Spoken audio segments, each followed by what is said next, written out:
इसलिए जो अमृतवला अच्छी करता है उसकी आत्मिक स्थिति बनती है, और जिनकी आत्मिक स्थिति है वही निर्विघ्न है। और रोज का आपका योग कितना घंटा चाहिए? 3-4 घंटे का योग चाहिए। कई तो भाई बहने यहाँ क्लास में बैठे तो भी उनका योग नहीं है। समझो कोई माता योग लगाने के लिए आ रहे हैं, आते रास्ते में देखा कि बहुत अच्छा सब्जी का गाड़ी वाला जा रहे हैं, फिर सोचेंगे आज शाम को इसकी सब्जी बनाएंगे, पहले सोचेंगे योग करेंगे, मुरली सुनेंगे, जाते समय लेके जाएंगे, यहाँ करके बैठे, लाल लाइट चल रहा है, गीत बज रहा है, शुरू करके मैं आत्मा हूँ शांत हूँ, फिर कहेंगे थैली तो लाए नहीं, फिर सब्जी कैसे लेके जाए, फिर कहेंगे ठीक है मैं आत्मा हूँ शांत हूँ, फिर सोचेंगे गैस के ऊपर जो दूध रखा था शायद उसको बंद किया ऐसे चल रहा है, फिर कहेंगे ठीक है मैं आत्मा हूँ शांत हूँ, फिर सोचेंगे घर में तो मेहमान आने वाला था, मैं सोचा था उसके लिए छोले बनाऊं, लेकिन रात को तो भिगो ही नहीं, लाल लाइट की सफेद लाइट हो गई, योग का टाइम पूरा हो गया। सामने वाला बैठने वाला सोचेगा वाह इन्होंने आधा घंटा योग किया, लेकिन इनका योग कहाँ लगा? वो सब्जी वाला योग या बैंगन वाला योग चल रहा है, या छोले वाला योग चल रहा है, या माताओं का अपनी बातें, भाइयों की अपनी बातें। इसीलिए योग में अटेंशन से बैठना, इसीलिए विधि पूर्वक योग करना, कर्म योगी बन करके रहना। कर्मों में योग क्यों नहीं रहता? क्योंकि हम अपने आप को गृहस्थी समझते हैं, ट्रस्टी समझो, जितना ट्रस्टी रहेंगे योगयुक्त रहेंगे। इसीलिए विधि पूर्वक योग जरूरी है। इसका तो बहुत विस्तार है, मैं शॉर्ट में आपको सुना रहा हूं। हमारे पुरुषार्थ में विघ्न क्यों आते हैं? पहला कारण बताया विरत संकल्प, दूसरा बताया देह भान, इसलिए देही अभिमानी बनो, तीसरा बताया श्रीमत का उल्लंघन करने से लिए श्रीमत का पालन करना है, चौथा बताया परिचिंतन करने से लिए परिचिंतन से मुक्त, और पांचवा बताया विधि पूर्वक योग न करने से विघ्न आते हैं। छठी बात है हमारे पुरुषार्थ में विघ्न क्यों आते हैं? अभिमान। ज्ञान मार्ग में चलते चलते हमें अभिमान आ जाता है, अभिमान वालों के जीवन में विघ्न आते हैं। बाबा कभी कभी कहते ना मेरे अच्छे बच्चे थे वो चले गए, क्यों? उनको अभिमान आया। पांडव विजय हो गए थे, लेकिन विजय होने के बाद भी पांडव हार गए थे। किसे हार गए थे? वो कौरवों से जीत गए, लेकिन अभिमान से हार गए थे। जब पांडव की विजय होती है, विजय होने के बाद सभी पांडवों को पहाड़ी पर जाना था। पहाड़ी का नाम था मेरु पर्वत। 5 पांडव द्रौपदी कुत्ता जब जा रहे थे तो चलते चलते द्रौपदी गिर गई। भीम की नजर गई, द्रौपदी तो आई नहीं, सभी को बुलाया, द्रौपदी तो यहाँ कहाँ है? देखा एक खड्डे में गिरी थी। तो भीम उसकी बहुत महिमा करता है, कितनी अच्छी स्त्री थी, हमारे साथ में रही, जंगल में रही, क्या क्या। लेकिन युधिष्ठिर गंभीर हो गया, कहा कि इसने सब कुछ छोड़ा, जंगल में नहीं, लेकिन एक बात नहीं छोड़ी। कौन सी? पांडव के साथ सबके साथ प्यार था, लेकिन एक अर्जुन के साथ एक्स्ट्रा लगाव था, लगाव नहीं छोड़ा, गिर गई। ये संगम युग की जो भी बातें वो शास्त्रों में लिखी हुई है। हमारी भी विजय होगी, हमें सभी पांडवों को पहाड़ी पर जाना है। पहाड़ी मतलब माउंट आबू वाली नहीं, कौन सी पहाड़ी? परमधाम। कैसा है? सीधा है, लेकिन इस पहाड़ी पर वही चढ़ सकता है जो सत्य ईमानदार है। अगर किसी से मेरा लगा हुआ है, झुका हुआ है, गिर जाएंगे। हम जो भी गलत काम करते हैं, बाबा के पास सारे फोटोग्राफ्स है, अंत में बाबा दिखाएगा ये फोटो तुम्हारा है किसका और है। इसीलिए बाबा कहते बच्चे कोई भी छिपा करके गलत काम नहीं करना है। इतना ही नहीं, नकुल गिर गया, सहदेव गिर गया, भीम गिर गया, अर्जुन भी गिर गया, और कुत्ता और युधिष्ठिर स्वर्ग में गिर। केवल विजय कौन बना? युधिष्ठिर। कुत्ता मतलब कोई प्रैक्टिकल कुत्ते की बात नहीं, कहते कुत्ते ने युधिष्ठिर को स्वर्ग में लेके गया। कुत्ता मतलब ईमानदारी, उसके अंदर ईमानदारी थी। जो इस ज्ञान मार्ग में ईमानदार रहेंगे वही विजय बनेंगे। नकुल क्यों गिर गया? बुद्धि का अभिमान आया।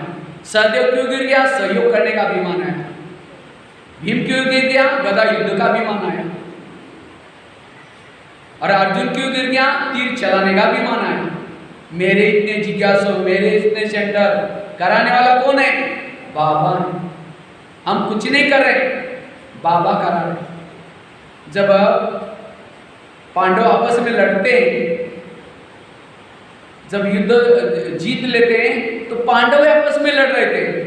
भीम कहता है मेरी गदा के कारण विजय होगी, अर्जुन कहता है मेरे तीर। उस समय एक बार्बरिक था, भीम का पोत्रा, उसका सिर ऊपर ये किया था, वो जोर से हंसता है, कहता है ना तुम्हारी गदा थी ना तुम्हारे तीर थे। मैं देखता था एक चक्र आता था, वो गले काटता था, चक्र आता था, गले काटता था। गदा भी चलती थी, गदा के सामने चक्र चलता था, तीर के सामने भी चक्र रहता था। माना युद्ध में विजय किसने दिलाई? कृष्ण ने विजयी, लेकिन पांडव ने अंततः कृष्ण को पहचाना ही नहीं। ये सारी कहानियां संगम में की है। अभी भी कई सेंटर वाले झगड़ रहे हैं, ये मेरा एरिया, ये मेरे सेंटर, मेरे जिज्ञासु। कराने वाला बाबा, सेंटर बाबा का, सब कुछ बाबा का, और हम कहते मैं ही कर रहा हूँ, मेरा कर रहा हूँ। इसलिए बाबा कहते हैं निरहंकारी बनो। कहते हैं विद्या विनयन शोभते। विद्या आने बाद क्या नहीं चाहिए? विनम्रता। अगर विद्या आने बाद अभिमान आता है, विघ्न पैदा होंगे। आजकल स्कूलों में बच्चों की केवल आईक्यू डेवलप करते हैं, और जिसकी आईक्यू ज्यादा है उसके अंदर ईगो आता है। इसलिए आईक्यू के साथ EQ emotional, MQ moral, SQ spiritual. इसी तरह इस ज्ञान मार्ग में जिसने चारों सब्जेक्ट पक्के के, वही निरंकारी बनता है। और केवल एक सेवाई ज्यादा करते अभिमान आएगा, केवल योगी ज्यादा करते अभिमान आएगा। चारों सब्जेक्ट में बैलेंस चाहिए, वह निरंकारी बनेगा। अभिमान सभी विघ्नों का कारण है, इसलिए निरंकारी बनना। मैंने अपने जीवन की सवेरे बात सुनाई थी। आज वास्तव में हमारे जीवन बाबा क्या करता है? आत्माओं का भाग्य बनाने के लिए कला ही देता है, विशेषता देते हैं। ये बाबा की देन, हमारा कुछ ही नहीं। बाबा कराता है, बाबा ने कराया। बाबा बाबा कहो, जमा होगा। मैं करेंगे। इसलिए जानकी दादी हमेशा क्लास में 2 शब्द रिपीट करती थी, मैं कौन और मेरा कौन। मैं आत्मा, मेरा बाबा, मेरा कुछ भी नहीं। दीदी भी हमेशा कहती थी मर मर मर, झुक झुक झुक, सीख सीख सीख। मरना सीखो, झुकना सीखो, सीखना सीखो। मम्मा भी हमेशा कहती थी हुक्म ही हुक्म चला रहे, करन करावर हार कर। ब्रह्मा बाबा में भी अंत में 3 शब्द रिपीट करके गए, बच्चे निराकारी बनो, निर्विकारी बनो, निरंकारी बनो। ये अभिमान, काम विकार आएगा पता चलेगा, क्रोध आएगा पता चलेगा, लेकिन अभिमान पता भी नहीं चलता। अभिमान वाला खोखला हो जाता है, करता कुछ बहुत है लेकिन जमा कुछ भी नहीं होता। इसीलिए बाबा कहते बच्चे निरहंकारी बनो। एक शेठ जी थे, तो शेठ जी बहुत बड़े थे। जब भी शेठ जी को कोई नमस्ते बोलता था, शेठ जी कहते थे हम कह देंगे, बता देंगे। तो लोगों को लग रहा है हम इसको नमस्ते राम राम बोलते हैं। कोई नमस्ते बोलता है तो सामने वाला क्या बोलता है? हाँ यस नमस्ते, गुड मॉर्निंग। लेकिन शेठ जी बोलते थे कह देंगे, बता देंगे। तो लेकिन शेठ जी को पूछने की किसी की हिम्मत नहीं थी। तो एक व्यक्ति ने पूछा, शेठ जी हम आपको नमस्ते राम राम बोलते हैं, लेकिन आप हमेशा कह देंगे, बता देंगे, ऐसे क्यों बोलते? शेठ जी हंसने लगे, कहते इसके पीछे बहुत बड़ा राज है। एक समय था मैं गरीब था, मुझे कोई नमस्ते गुड मॉर्निंग कोई नहीं बोलता था। उसी समय मुझे एक लक्ष्मी माता प्रसन्न हुई और उसके कारण धन आ गया। जब धन आया मैं सेठ जी बना। जब सेठ जी बना तो मुझे नमस्ते राम राम बोलने लगे। वो वास्तव में मुझे नहीं बोलते, मेरे पास आई हुई लक्ष्मी को बोलते। और इसीलिए मैं क्या करता हूँ, इनको गिनता हूँ कितने लोगों ने गुड मॉर्निंग बोला, नमस्ते बोला, राम राम बोला। ये गिन करके रात को जब मैं वापिस जाता हूँ, मेरे रूम में एक लक्ष्मी माता का फोटो है, उसको जाकर के कहता है लक्ष्मी माता इतने लोगों ने गुड मॉर्निंग बोला, इतने ने सलाम बोला, इतने ने राम राम बोला। इसलिए मैं कहता हूँ कह देंगे, बता देंगे, कह देंगे। इसी तरह आज हमें हमारे जो महिमा करता है, हमें भी चलते चलते बाबा मिला। बाबा ने हमारे अंदर कला भर दी, विशेषता भर दी। तो इसलिए अगर हमारी भी कोई महिमा करता है, रात को जाकर के कहो कि बाबा आज इतने लोगों ने अपनी महिमा की थी, बाबा को सुना। ये सब कुछ बाबा का, हमारा कुछ भी। इसलिए निरहंकारी कितनी बातें हो गई? 6 और 3 शॉर्ट में सुना लेता हूँ, क्योंकि आपको निर्विघ्न बनने की अंगूठी पहनना है। ये क्लास नहीं करा रहा हूँ, लेकिन अभी भी इस ज्ञान मार्ग में चलते चलते अगर मैं कोई भी इसके एक पॉइंट के वश हो जाता हूँ तो भी मेरा योग नहीं लगता, मेरे जीवन में विघ्न पैदा होता है। अगर आपको निर्विघ्न बनना है, स्थिति को शक्तिशाली बनाना है, ये 9 पॉइंट बहुत जरूरी है। इससे आप शक्तिशाली बन सकेंगे। एक भी अभिमान भी आए कमजोर बन जाएंगे, परचिंतन करेंगे कमजोर बन जाएंगे, श्रीमत का उल्लंघन करेंगे कमजोर बन जाएंगे। ये प्रैक्टिकल, और मुझे लगता है मुरलियों में यही सार में आता है, रोज की मुरलियों में। आत्मा समझो, श्रीमत प्रमाण चलो, ये टोटल मुरलियों का सार है ये 9 बातें। 7वीं बात है, अगर मुझे निरंकारी बनना है, मुझे अगर निर्विघ्न बनना है, उसके लिए अपने कमजोर संस्कार का परिवर्तन करो। हमारे जीवन में जो विघ्न आता है कहां से आता है? हमारे अंदर हर ब्राह्मणों में कोई कमजोर संस्कार है, और वो कमजोर संस्कार जब उसको भोजन मिल जाता है, कई वायुमंडल मिल जाता है, जागृत हो जाता है, विघ्न पैदा हो जाता है। इसलिए अपने कमजोरी को ढूंढो। किसी के अंदर काम विकार की कमजोरी है, किसी के अंदर क्रोध की कमजोरी है। कई तो बाबा को कहते हैं, बाबा अब चिंता नहीं करना, हम कमजोरी निकाल देंगे। बाबा कहते हैं, नहीं बच्चे, बहुत समय का अभ्यास चाहिए। अंतिम समय यही कमजोरी, यही माया का प्रवेशता का गेट बनेगी। कई को क्या लगता है, अंतिम समय तो विनाश चालू हो जाएगा। नहीं, आत्माएं शरीर छोड़ेगी, परम धाम में नहीं जाएंगी, वायुमंडल में भटकेगी, और उनको तो शरीर है ही नहीं। समझो किसी का काम विकार की आत्मा का संस्कार है, तो ऐसी आत्मा जो धरती पर जिसका शरीर है, जिसके अंदर उस विकार का अंश है, उसके अंदर प्रवेश करेगी। एक व्यक्ति में 4 आत्माएं प्रवेश करेगी। यह आगे बहुत चलेगा। इसीलिए बाबा कहते हैं, अभी अपने कमजोरी के अंश के वंश को खत्म करो।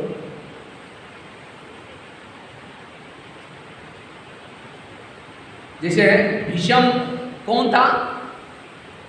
भीष्म एक महारथी था, लेकिन हारा किसे? शकंडी से। क्यों? शकंडी का उसका पिछले कोई जन्मों का हिसाब था। वो अंबा और अंबालिका में से किसी को उठाकर लेके आता है, लेकिन उसकी शादी नहीं कराई, इसीलिए उसने श्राप दिया, मैं भी तेरा बदला लूंगी। इसी तरह जब वो सामने आया, उसके हथियार काम नहीं किया, क्योंकि सब था। इसी तरह हमारा भी कोई ना संस्कार, ये हमारा शकंडी है। क्यों? हमने उस संस्कार को कई जन्मों से यूज किया है और अभी छोड़ रहे हैं। वो कहता है तेरा बदला जरूर लूंगा। और जब उस संस्कार की बातें आती हैं, हमारे अंदर का ज्ञान योग बाजू में रह जाता है, हम वश हो जाते हैं, और यही विघ्न है। राम रावण का युद्ध चलता है, राम रावण का एक सिर काटता है, फिर दूसरा काटता है, रावण नहीं मरता। विभीषण कहता है उसके नाभि में तीर लगाओ, नाभि में तीर लगा, रावण मर गया। इसी तरह हम भी कभी काम का गला काट रहे, कभी क्रोध का, लेकिन दोबारा जुड़ जाते हैं। क्यों नहीं मर रहे? वो कमजोरी है नाभि। जब तक उस कमजोरी को खत्म नहीं करेंगे, तब तक विजय नहीं बनेगी, शक्तिशाली नहीं बनेगी। हम क्या करते हैं, 1 महीना 2 महीना अच्छी मेहनत करते हैं, कमजोरी के वश हो जाते हैं कि कमाई चट होगी।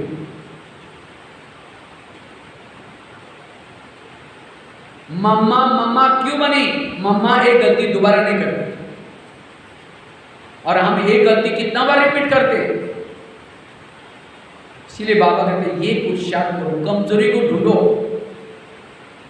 और उसको खत्म करने के लिए उसका भोजन नहीं दो। समझो कोई बुजुर्ग व्यक्ति है, बहुत क्रोध करता है, और उसको रबड़ी पनीर खिलाओ, उसको और ही ताकत आएगी।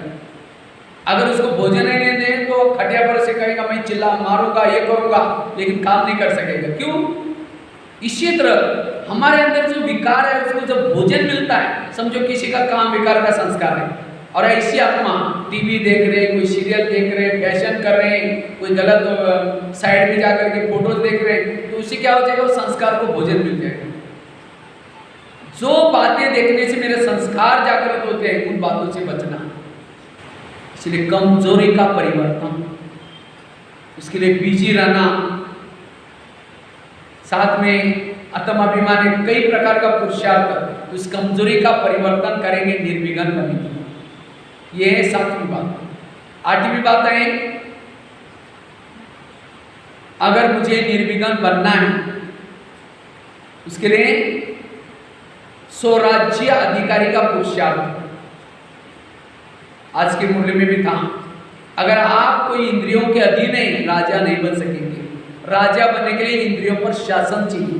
आज जो हमारा विघ्न है, विघ्न कोई बाहर से नहीं आ रहा है, हमारी इंद्रियों के द्वारा विघ्न आ रहे हैं। इसीलिए बाबा कहते हैं स्वयं को सुधरो, स्वयं को बदलो। Charity begins at home. आप अपने घर को सुधारो। घर मतलब लौकिक नहीं, ये घर है। तो क्या आपके घर के ज्ञान में चलते सभी? कान ज्ञान में चलता है, आंखें ज्ञान में चलती हैं, मुंह ज्ञान में चलता है। जिसकी सभी इंद्रिया ज्ञान में चलेगी उसका व्यवहार सबको पसंद आएगा कि माता बड़ी अच्छी है, ये भाई बहुत अच्छा है। इसलिए 7 दिन का कोर्स ही इंद्रियों का कभी करो। कान को कहो ये कान भगवान इस धरती पर आया है, ये मुंह भगवान धरती पर आया है। अगर हर इंद्रिया श्रीमत प्रमाण चलेगी, परिवर्तन आएगा। नहीं तो कहते ना, अंधेरे नगरी चौपट राजा, टकेसर बाजी टकेसर खाजा। ब्रह्मा बाबा ने क्या पुरुषार्थ किया? बाबा ने रोज अपने इंद्रियों का दरबार लगाते थे। सवेरे भी लगाते थे, रात को भी लगाते थे। तो आप लोग लगाते हैं? बस कान जो चाहे सुन रहे हैं, मुंह जो चाहे बोल रहा है, आंखें जो, जैसे अंधा पीस रहा है और कुत्ता बैठ करके उसको खा रहा है। आंधे को तो लग रहा है मैंने ढेर पीसा, लेकिन जमा कुछ भी नहीं। इसलिए हम पुरुषार्थ कर रहे हैं, मुरली सुन रहे हैं, अमृतोला कर रहे हैं, बाहर गए आंखें कुछ भी देख रहे हैं, मुंह जो चाहे बोल रहे हैं, मन जो चाहे जो कमाया वो खत्म हो गया। इसलिए हर इंद्रियों को बाबा ने कहा था, मन को जहां लगाना है, बुद्धि को जहां लगाना है वही स्थित करना। मन को कहा कि तुम परमधाम में जाओ, मन मार्केट में चला गया, राजा कैसे बनेगा? यह है पुरुषार्थ। इसलिए रोज हमें स्वराज्य अधिकारी बनने का पुरुषार्थ करना है। इंद्रियों से बातें करो, कान से बात करो, हे मेरे कान तुम मेरे इस राज्य की शान हो, अगर तुम ना होते मैं ईश्वरी माँ के कैसे सुनता। इसलिए कान तुम्हारा बहुत धन्यवाद। और मैंने तुम्हें बॉर्डर पर रखा है। कान कहाँ है?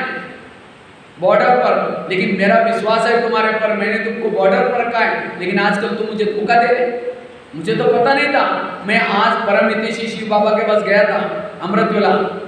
शिव बाबा ने तुम्हारे लिए कुछ इशारे दिए, इसलिए कान आज तक जो हुआ कोई बात नहीं, लेकिन रात को मैं चेक करूंगा, अगर तुमने कुछ बेरद सुना मैं सजा लूंगा। आगे चलो मुख के पास।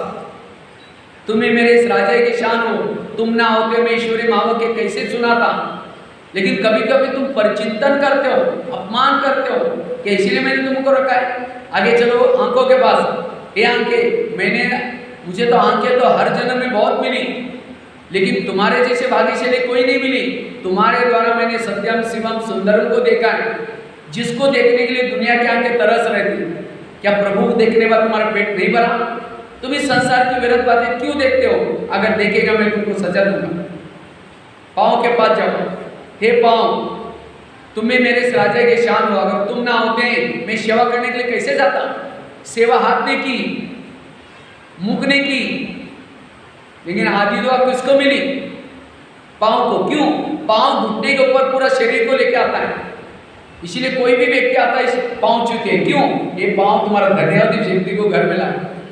लेकिन पाँव कभी परचिंतन करने के लिए भी लेके जाता है। परचिंतन किया मुख ने, सुना कान ने, आधा पाप किसके ऊपर चढ़ा? पाँव के ऊपर। अगर वो कहता नहीं नहीं मेरे राजा के लिए धोखा नहीं दे सकता हो, एक कान तुम जाओ परचिंतन करो, कल परसों आओ, मैं नहीं जाऊंगा।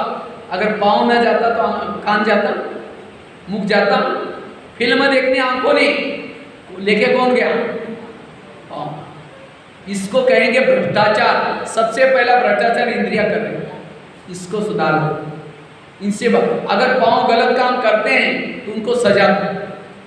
कान ने परचिंतन सुना, सजा दो। कौन सी? दोबारा मुरली सुनो। मुख ने गलत बोला, सजा दो। कौन सी? मौन रखने की सजा दो। ये है राजा। इसका तो बहुत विस्तार से क्लास है, अलग से। कभी आप मेरा एक YouTube में चैनल बना हुआ है, BK भगवान भाई करके सर्च करेंगे, उसके अंदर बहुत सारी क्लासेस है, बहुत अच्छी अच्छी क्लासेस है।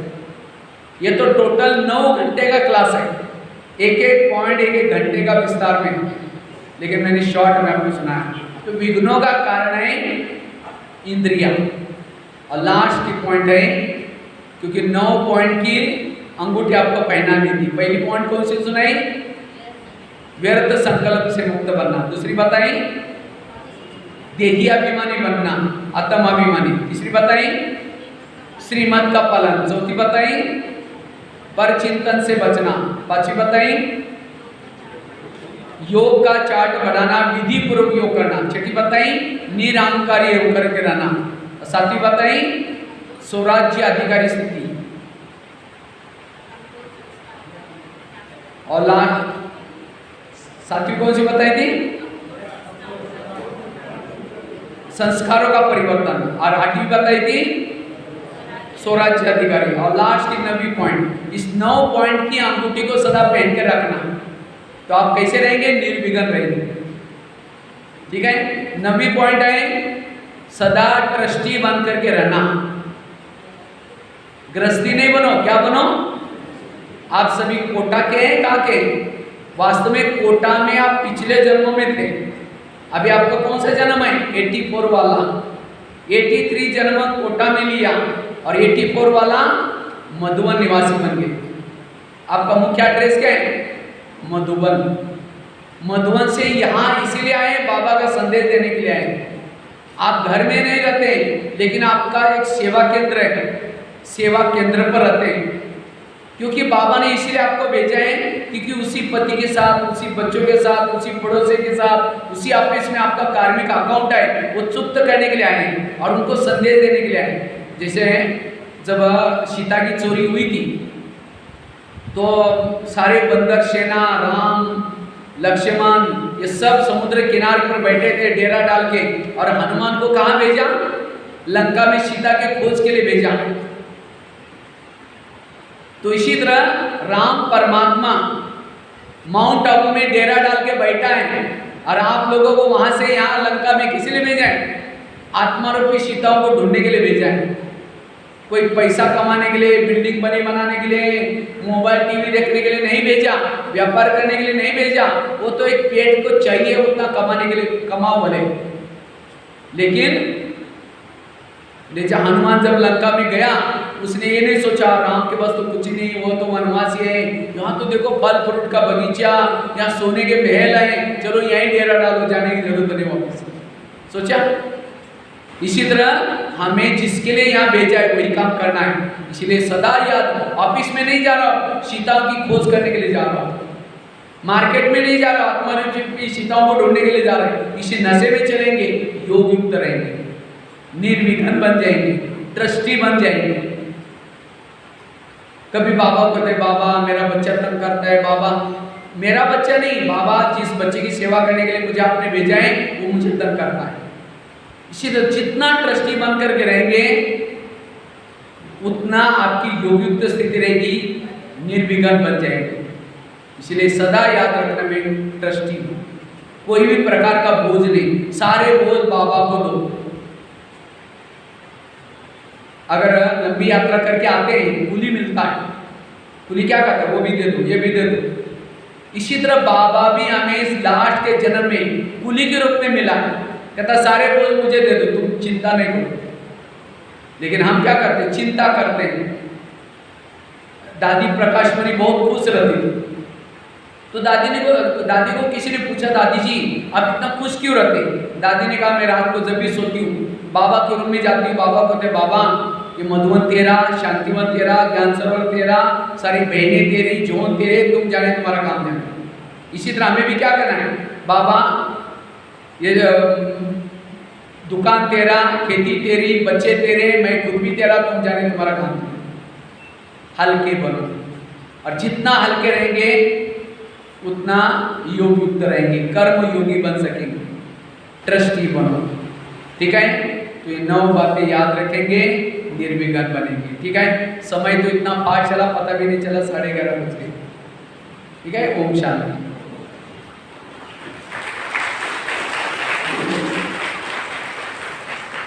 ठीक है। सभी को अंगूठी मिल गई 9 रत्नों की। तो पक्का याद रखेंगे, इसको सदा पहन कर रखना और उसका पुरुषार्थ करना। इसी से आपकी स्थिति कैसी बनेगी? शक्तिशाली बनेगी, निर्विघ्न बनेगी। और जो संगम युग में निर्विघ्न है उसके चेहरे में क्या होगी? खुशी होगी। और जिसके चेहरे में खुशी है, तनाव से मुक्त है, उसका चेहरा देख करके लोगों को भी आकर्षण हो। क्योंकि आजकल लोग खुश होने के लिए कहाँ जाते हैं? लाफिंग क्लब में हाथ ऊपर करेंगे, हाँ करेंगे, घर में आते ही जिसके प्रति निगेटिव है उसको देखते चेहरा डालेंगे। लेकिन आपका चेहरा सदा खुश रहे, ठीक है? ओम शांति।